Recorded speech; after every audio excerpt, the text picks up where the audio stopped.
मैं इसी हुलिये में रहता हूं, आपका नौकर हूं, आपसे जो बात कर रहा हूं, अपनी कौम का नौकर हूं, और ऑफिशियल नौकर नहीं हूं, खुद से तय किया है मैंने।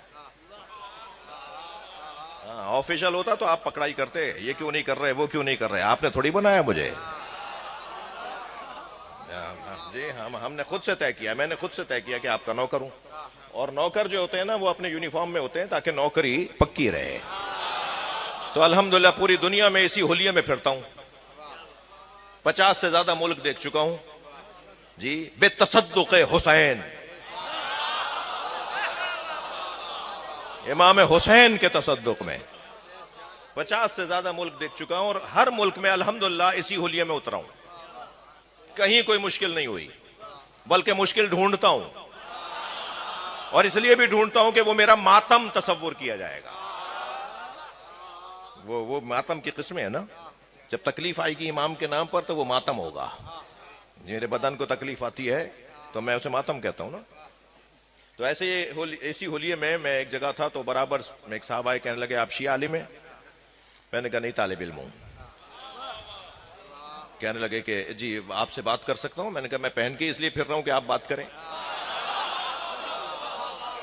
तो कहने लगे आपके यहाँ बहुत कुछ गलत होता है, बड़े बड़े मजमे लगते हैं, इतना बड़ा बड़ा क्राउड जमा होता है, आपके यहाँ बहुत कुछ गलत होता है, अपने लोगों की इस्लाह कीजिए। तो मैंने कहा जी क्या होता है हमारे यहाँ? कहने लगे शिर्क होता है।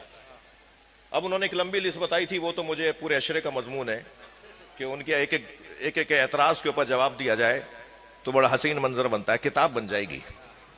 उन बातों में एक बात ये आई, कहने लगे साहब दुनिया से चले गए हैं, क्या आप सलाम पढ़ते हैं और नात पढ़ते हैं और आप मनकबत पढ़ते हैं, और आप है ही नहीं, वो सलवात कैसे पहुंचेगी जब जिंदा नहीं है?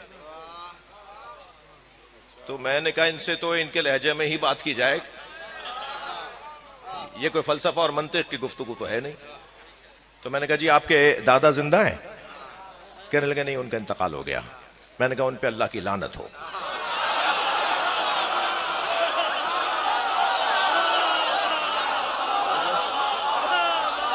आप यकीन जानिए नाराज हो गए।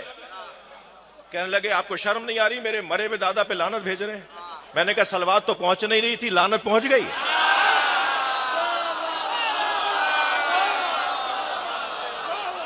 सलवात पढ़ ले मोहम्मद व आले मोहम्मद पर।